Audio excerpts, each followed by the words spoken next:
시청자 여러분 안녕하십니까. 지금부터 전학현의 안보정론을 시작하겠습니다. 이번 시간에는요, 트럼프 뉴스부터 맨 먼저 말씀을 드리겠습니다. 트럼프 미국 대통령이 오래간만에 나왔어요. 성명을 발표했습니다. 이 성명 내용 외신을 타고 방금 전에 보도됐는데요. AFP 통신이 보도했습니다.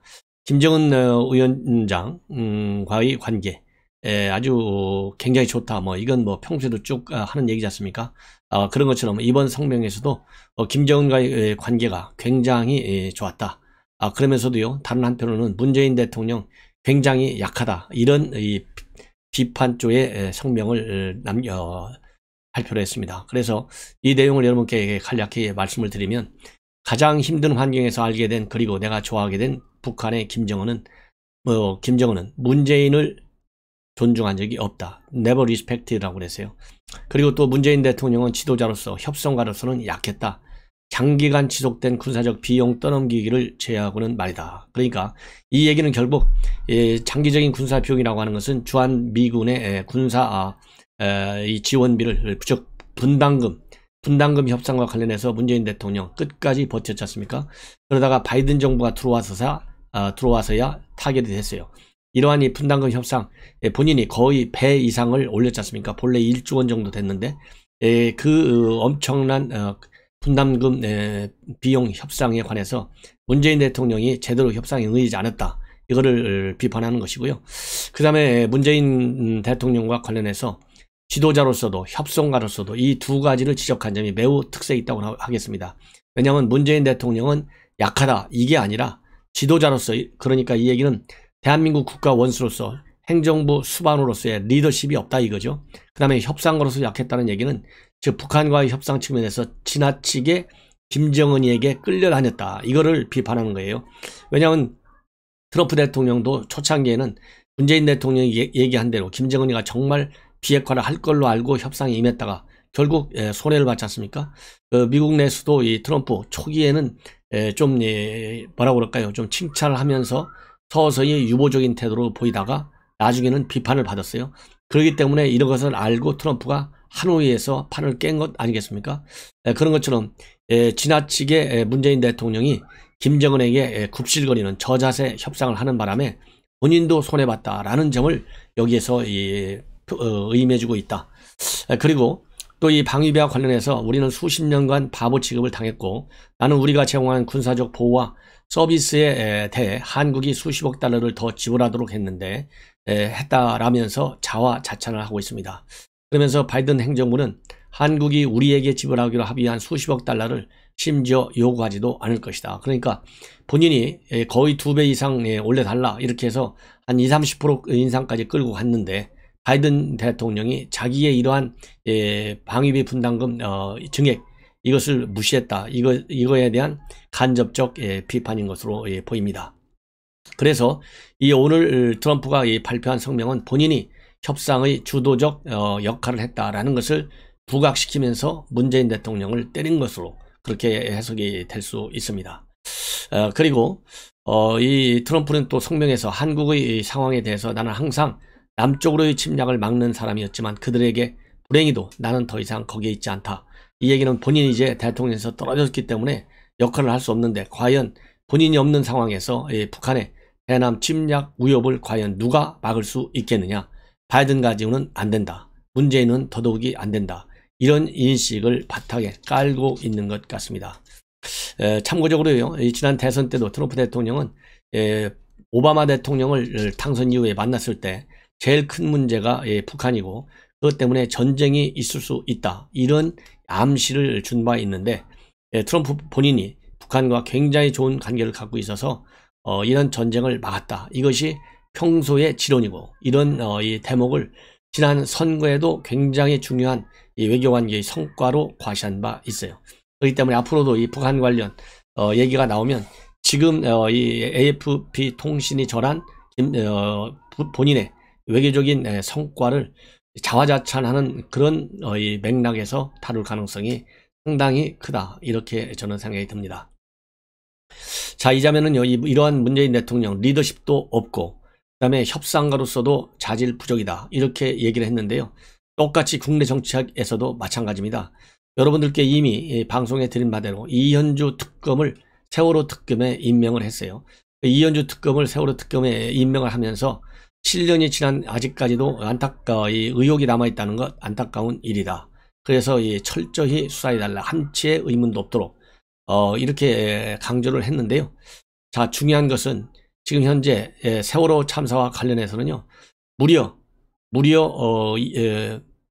그러니까 8번 조사를 했고요. 7개 기관에서 8번 조사를 했고, 이번이 이제 9번째 특검 조사를 맡고 있어요. 그럼에도 불구하고 한치의 아직도 의혹이 남아있으면서 CCTV를 정밀 체크해달라, CCTV를 통한 조작을 잘 밝혀라, 이렇게 얘기한 것은 CCTV는 눈으로 보는 거 아니에요? 그 다음에는 과학적으로 분석하는 거 아니겠습니까?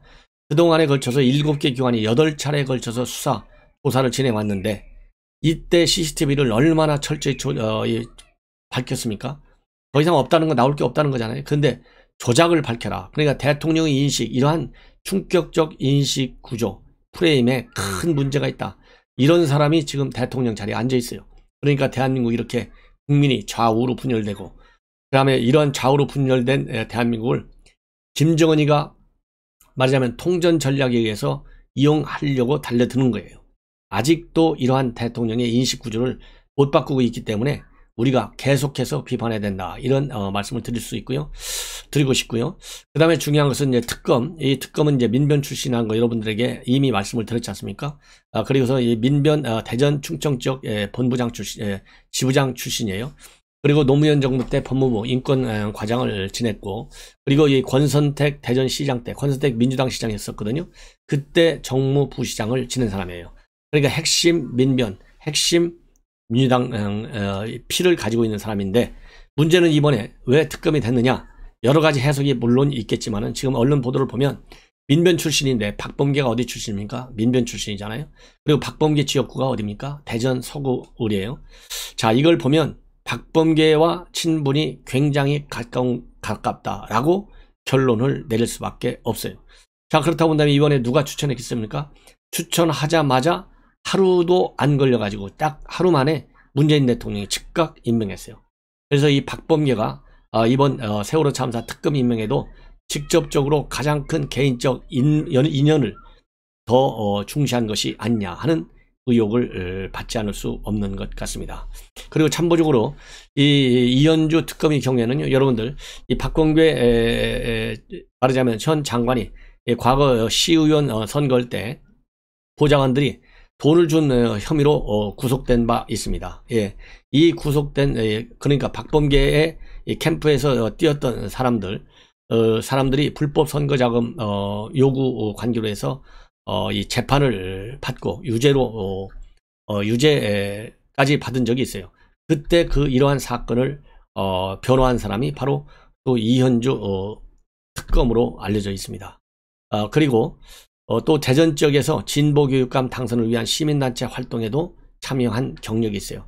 이렇게 편향적 인식과 활동을 해온 사람을 세월호 특검으로 임명했다는 그 자체가 이 박범계에 직접적으로 이 개인적 인연이, 개인적인 그 관계가 크게 작용을 했지 않았느냐라는 의혹과 함께 대통령이 이 세월호 특검을 지나치게 정치적인 편향된 시각에서 다루고 싶어하는 그런 인식의 일단을 우리가 다시 한번 확인해 냈다.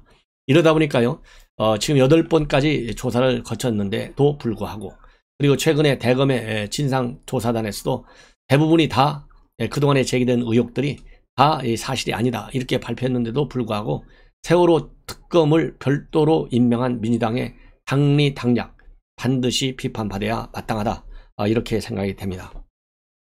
자, 이제는요, 이 박영선 전 장관 얘기를 좀 하겠습니다. 제가 어제도 말씀을 드렸지만은 지난 선거 때 말이죠, 보궐선거 때 13살짜리 중학생이 지나가다가 그냥 아무 생각 없이 선거 벽보를 보고 본인이 먹던 아이스크림, 그 나무 쪽지 있지 않습니까?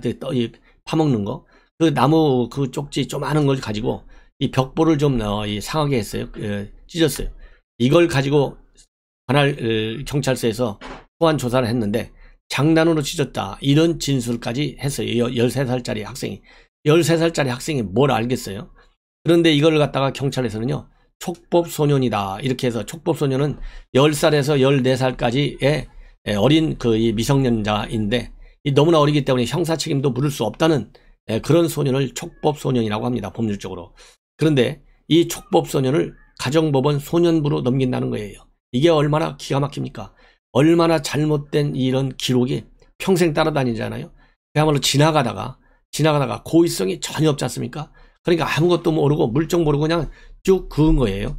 이걸 가지고 이 소년부로 넘긴다. 이런 경찰 누가 결정했는지 이것도 철저히 좀 해서 비판을 받도록 해야 되겠다. 이런 경찰의 결정 과정 라인에 있는 사람들, 누가 어떤 이유로 가정법원 소년부로 넘겼느냐, 이 정책 결정 과정 반드시 비판을 받아야 돼요. 예. 이렇게 뭐라고 그럴까요?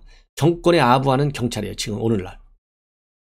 그러다 보니까 이 청원인이 24일 청원을 올려가지고 지금 현재 24일, 그러니까 오전 7시 40분 현재 1만 6천여 명의 동의를 받았습니다. 그래서 30일 동안 20만 명 이상이 동의를 할 경우에는 답변을 하도록 되어 있어요. 정부 기관에서 해당 기관 또는 담당자가. 그래서 우리 시청자 여러분들께서도 이 청원에 많은 분들이 동의를 해주셨으면 합니다. 왜냐하면 이 청원에 뭐라고 되어 있느냐, 여러분들 잘 아시지 않습니까? 여기가 공산국가냐, 이렇게 지금 청원에 올라와 있어요. 13살짜리가 이 벽보를 찌렸는데 이거를 갖다가 소년부 송치한다는 게 실화냐, 여기가 공산국가냐, 이런 청원이 올라와 있는데요. 이와 관련해서 이 박영선 전 후보가 그야말로 가슴이 아프다, 선처를 바란다, 이렇게 입장문을 내놓았습니다. 자, 이거 박영선이가 입장문 내놓으면 봐주나요?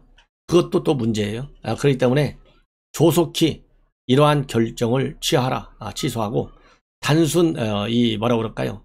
좀 설명해주면서 주의를 환기시키는 선에서 끝나는 것이 맞다, 이렇게 생각이 듭니다. 자, 이제는 결국은 또 최근에 재보궐선거 이후에 조용히 앉아있던 추미애가 드디어 또 이 페북 활동을 시작했어요. 이번에는 역시나 여러분들 잘 아시다시피 김어준 지키기에 나섰습니다. 김어준 지키기에 나섰고, 김어준이는 반드시 지켜야 된다, 이런 요지의 페북 글을 조금 전에 올렸어요. 그 이유는 뭐냐? 언론의 자유는 편집권의 자유에서 출발하는데 제도권 언론에는 편집권의 자유가 제대로 보장되지 않고 있다. 언론 상업주의가 지배하고 있기 때문인데요. 제도권 언론의 편집권의 자유, 지금 얼마나 운동장이 기울어졌는데요. 이런 추미애 인식이니까 결국은 윤석열 쫓아내려다가 본인이 먼저 쫓겨나는 거예요. 그래서 그러면서 언론은 진실에 근거한 시민의 알 권리보다 언론을 지배하는 자본 권력과 검찰 권력, 정치 권력 등 기득권에 편향돼 버렸다. 2020년은 온 언론이 정부가 코로나 방역에 실패했다고 온 언론이 근거 없이 두들겨 팬 일을 그 증거로 달고 있습니다. 그러면서 뉴스 공장만은 해외 방역 사례를 비교해가면서 근거를 가지고 방역 선고를 알린 그런 유일한 방송이었다. 예. 그래서 시민의 알 권리를 존중하는 방송, 팩트에 기반한 방송, 시민을 위한 방송, 진실을 말하는 방송이 하나라도 있어야 하는데 그것이 바로 TBS의 김어준의 뉴스공장이다. 자, 기가 막히죠? 왜 이게 방역 사례, 해외 사례를 들었느냐? 이것이 작년도 2월 19일 날 김어준 뉴스공장에서 추미애 본인이 인터뷰한 내용이에요. 자, 이렇게 약삭받은 꼼수에 등한 추미애 나온 면모가 SNS를 통해서 나타났어요. 그리고 또 이 황교익이도요, 마찬가지로 또 김어준 지키기에 나섰습니다. 24일 페북을 통해서 세상에서 제일 쓸데없는 걱정 중 하나가 김어준 걱정이라는 말이 있다. 예. 그러면서 걱정해야 될 것은 뭐냐? 김어준이가 없어지는 것을 걱정하는 것이 아니라 그럴 경우에는 매일 아침마다 이 유쾌한 뉴스를 들어야 되는데 그런 뉴스를 듣지 못하는 시민들이 걱정스럽다. 이렇게 얘기를 또 하고 있어요. 참 대단한 사람들이죠. 자, 이제는 말이죠. 이제 이성윤이 뉴스를 또 전해드리겠습니다. 여러분들께서도 이 이성윤 관련 그야말로 지난번에 공수처 갈 때 BMW 타고 갔잖아요. 이 BMW 운전사가 본인의 변호인도 아니고 또 개인 그냥 친구도 아니고 전관 검찰 출신 변호사예요. 그러니까 전관 예우를 받을 수 있는 사람이 바로 이 사람입니다. 그래서 전관 변호사인데요. 전관 변호사의 소유 차량을 타고 갔어요. 그리고 운전도 전관 변호사가 했어요. 이것이 그래서 뇌물수수에 해당된다라는 법조계의 해석이 있었습니다. 그런데 오늘 중앙일보에서 단독으로 보도한 내용을 보면요, 윤한홍 의원이 권익위에 서면 질의를 했어요. 이거 어떻게 된 거냐, 뇌물수수 맞냐, 어떻게 봐야 되냐 질문을 했는데 결국 답을 받았습니다. 결론은 뭐냐, 공무원이 차량을 무상으로 제공받은 것은 청탁금지법상 금품수수에 해당된다 라고 하는 답변을 받았어요. 그러면서 청탁금지법 2조 제2조 제3호에 교통, 숙박 등 편의 제공도 금품으로 규정하고 있는데, 공직자가 차량을 무상으로 제공받는 행위는 자산적 또는 경제적 이익을 받은 것으로서 청탁금지법상 금품수수에 해당한다, 이렇게 분명하게 적시를 했습니다. 그러면서 직무와 관련된 금품수수는 원칙적으로 금지된다. 예. 그래서 윤한홍 의원도 이러한 이 사례 해석은 이성윤 사례에 그대로 적용할 수 있다, 이렇게 지금 주장을 하고 있습니다. 그리고 또 윤 의원은 이 변호사하고 이지검장과는 이해충돌 가능성이 충분히 크다고 하는 것을 권익위가 확인해 준 거나 마찬가지다. 따라서 이성윤은 뇌물수수 내지는 김영란법 위반 소지가 다분하다, 이렇게 주장을 하고 있습니다. 예. 그런데 참고적으로 말이죠, 이 사람이 이해충돌을 할 수 있는 중앙지검 사건들을 얼마나 많이 지금 맡고 있냐면요, 2018년도 이 모 대기업의 조세 포탈 사건, 그 다음에 2019년도 조국 전 장관 아내 정경심 동양대 교수 사건, 그 다음에 모 언론사 사장 고발 사건, 재벌가 자녀 마약 투약 사건, 그리고 작년에는 삼성바이오로직스 사건, 이런 것과 관련해 가지고 그동안에 변호를 쭉 해왔어요. 그런데 이런 사건들은 말이죠, 이성윤이가 반부패 강력부장, 법무부 검찰국장, 그 다음에 중앙지검장 등 핵심 요직을 맡았던 시기와 일치합니다. 그렇기 때문에 사실상 이제 이성윤이는 뇌물수수, 뇌물죄와 관련해서도 별도의 조사를 받아야 되는 것이 아니냐, 이런 생각이 듭니다. 자, 이러다 보니까 말이죠, 사실 이런 것도 결국 공수처 김진욱이가 황제 조사에 나서는 바람에 벌어진 일들이 아니겠습니까? 그러다 보니까 지금 우리 언론에서도 말이죠, 이 공수처, 검찰, 국수본, 이 모든 국가 중요 수사기관들의 수사 역량에 큰 구멍이 나 있다, 이런 우려의 이 칼럼을 쓰고 있습니다. 바로 중앙일보가 오늘 쓴 사설인데요, 삐그덕 공수처 국수본 구멍난 국가 수사 역량, 이런 제목으로 쭉 글을 쓰고 있어요. 그래서 이 국수본은 국수본대로, 그리고 이 공수처는 공수처대로, 검찰은 검찰대로 전부 다 제대로 수사 역량이 발휘가 되지 않고 있다, 이런 점을 강력히 비판하고 있습니다. 그래서 이 공수처와 국수본은 지금 더군다나 신생 수사기관이잖아요. 따라서 수뇌부들이 이제는 초심으로 돌아가라, 수사 지휘부부터 공정성을 의심할 수 있는 어떤 작은 행동도 삼가하라, 그동안 검찰이 축적해온 선진 수사 기법과 역량을 신속하게 전수받는 것도 필요하다. 무엇보다 공정하고 성역 없는 수사만이 살 길이다. 공수처든 국수본이든 정권의 하명을 받는 출장소가 되어서는 수사기관으로서 존재할 가치가 없다, 이렇게 일관하고 있습니다. 우리 시청자 여러분들께서도 이러한 국가 중요한 수사기관들이 제 역할을 다 할 수 있도록 이 격려도 물론 필요하지만요, 지금 현 상황에서는 격려받을 일을 하는 기관이 전혀 없어요. 국수본도 없고 공수처도 없고, 다만 현재 조남관 대검 차장이 윤석열 총장이 해왔던 그 연장선상에서 하는 것만 우리가 격려해주면 되겠다, 이렇게 여러분들께 말씀을 드리고 싶습니다. 시청자 여러분, 이어서 또 중요한 뉴스 여러분들께 보도해 드리도록 하겠습니다. 시청자 여러분들의 많은 시청을 당부드립니다. 대단히 감사합니다.